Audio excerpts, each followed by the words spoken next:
साथियों, number group के अंदर उपलब्ध कमांड का प्रयोग आप वर्कशीट के सेल में किस प्रकार का डाटा आप लिखना चाहते हैं इसका निर्धारण कर सकते हैं।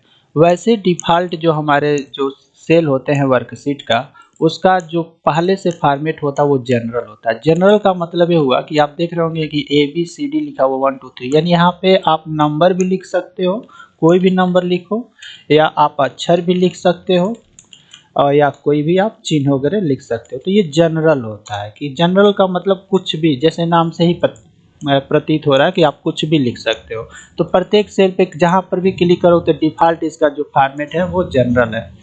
लेकिन हाँ, हम ये चाहते हैं कि ये जो हमारा करेंसी वाला जो बी नंबर का जो ये कॉलम है, तो हम इस कॉलम के अंदर हम चाहते हैं कि जो भी हम वैल्यू लिखें यानी नंबर लिखें वो करेंसी बतलाए। तो यहाँ पे जैसे देखिए हम यहाँ पे आ जाते हैं और यहाँ पे करेंसी हम चूज कर लेंगे।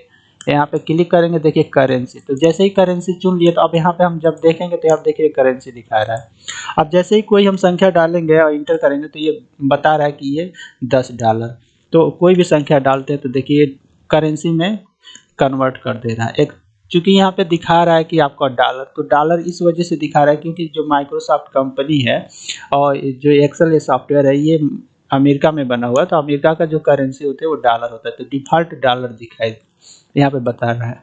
लेकिन हाँ, अगर हमको ये जानना है, ये चाहते हैं कि ये रुपीस में का सिंबल बन जाए, तो इसके लिए आपको क्या करना होगा, करेंसी पे ही जाइए और यहाँ पे मोर में चले जाइए और यहाँ पे करेंसी है, तो यहाँ पे देख रहे होंगे सिंबल के सामने यहाँ ड्रॉप डाउन बटन है, इस पे आप क्लिक कीजिए और यहाँ से आप रुपीस का सिंबल आप ढूंढ लीजिए। वैसे आप हर एक देश की करेंसी आपको मिल जाएगा, तो हमको रुपया का सिंबल चाहिए, तो यहाँ पे हम करेंसी रुपीस का चुन लेते हैं। देखिए यहाँ पे दिखा रहे हिंदी, हम हिंदी और उसके बाद ओके। अब देखिए यहाँ पे रुपीस का करेंसी मतलब सिंबल बन गया। और जैसे ही कोई भी संख्या डालेंगे और ये आपका रुपीस का करेंसी में कन्वर्ट हो जा रहा है। तो इस तरह से अब इसको एक्सेल को ये पता हो गया है इस कॉलम में कि जो भी आप नंबर लिखोगे वो करेंसी समझेगा। इसी तरह देखिए कह रहा है कि शार्ट डेट, तो शार्ट डेट क्या होता है, अगर मान लीजिए कि यहाँ पे देखिए डॉलर है, हम चाहते हैं कि सी वाले कॉलम में हम डेट शार्ट डेट लिखें, तो इसके लिए हम यहाँ पे जाएंगे और शार्ट डेट कर देंगे। अब इसमें हम जो डेट भी लिखेंगे, जैसे मान लीजिए हमने लिख दिया 1 2 और 2022, जैसे इंटर करेंगे तो देखिए ये अपने आप ऐसे कन्वर्ट कर दे रहा है। हमने लिख दिया मान लीजिए कि 3 और 3/2022, तो देखिए ये शार्ट डेट है।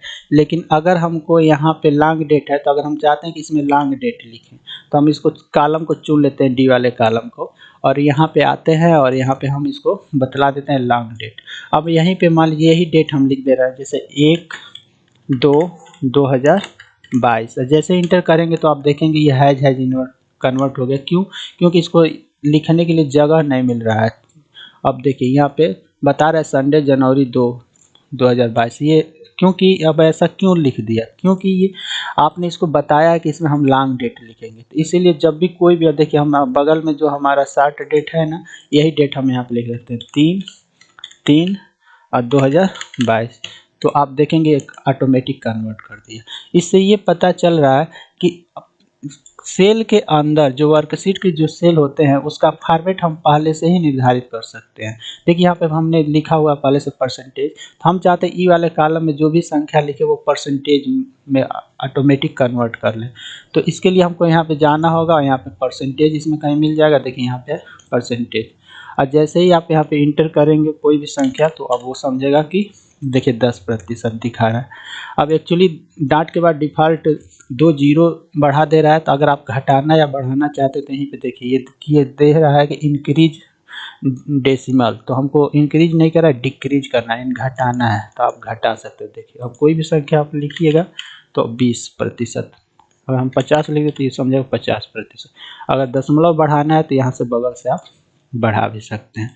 तो कोई भी संख्या लिखेंगे तो ऑटोमेटिक एक जीरो आपको दशमलव के बाद बढ़ा देगा। इसी तरह साथियों आप देख रहे हैं यहाँ पे टेक्स्ट, अगर हम कोई भी संख्या यहाँ पे या कोई भी अक्षर या कोई नंबर भी लिखे तो समझे कि टेक्स्ट है, तो हम इस एफ वाले कॉलम को चुन लेते हैं और यहाँ से हम बना लेते हैं टेक्स्ट। तो टेक्स्ट यहाँ पर भी है, देखिए टेक्स्ट, तो अब हम यहाँ पे टेक्स्ट बना दिए, तब इसमें कोई भी अगर हम कुछ भी लिखेंगे, अगर हम नंबर भी लिखेंगे ना, कोई भी नंबर अगर हम लिखते चले जाएँ तो अब ये समझेगा कि नंबर नहीं, इसको ये टेक्स्ट समझ रहा है। अब कैसे आप जानेंगे कि ये टेक्स्ट समझ रहा है? देखिए, अगर हम मान लीजिए ना कि यहाँ पे हमने 10 लिख दिया और यहाँ पे हमने 20 लिख दिया, लेकिन अगर हमको कैलकुलेट करना है 10 और 20 को यहाँ पे जोड़ना है, तो इक्वल साइन लगा दिए और इसको 10 और प्लस 20, यानी F5 में जो वैल्यू है और जो F6 में वैल्यू, उसको जोड़ दें, इंटर करते हैं। तो देखिए जोड़ा, नहीं जोड़ा, मैंने इंटर करने के बाद ये जोड़ा नहीं। क्यों? क्योंकि अब ये नंबर नहीं समझ रहा है, इसके निगाह में यह टेक्स्ट है, ये अंतर होता है। तो टेक्स्ट भले से हम नंबर लिखे हैं, बट इसके निगाह में ये नंबर नहीं है, टेक्स्ट है। क्यों? क्योंकि हमने बता दिया कि ई वाले जो एफ वाले जो कॉलम है ना, ये जो मैंने चुन रखा है, इसमें हमको टेक्स्ट लिखना है। तो आप कुछ भी लिखिए, वो टेक्स्ट ही समझेगा। अगर हम इसको चुन के, हम इसको देखिए, हम यहाँ चुन लेते हैं और इसको हम नंबर कन्वर्ट कर देते हैं, नंबर, ठीक है। और नंबर हो गया। अब इसके बाद इसको हम डिलीट कर देते हैं।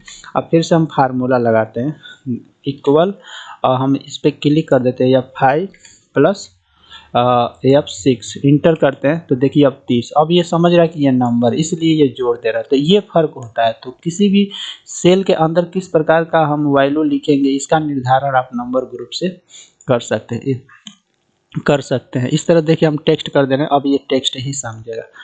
तो आप इस तरह से समझ गए होंगे कि नंबर ग्रुप के अंदर जो भी यहाँ पे दिखाई आपको दे रहा है, ये सब आप एक्सेल को बता सकते हैं कि उस सेल में हमको किस प्रकार का डाटा लिखना है।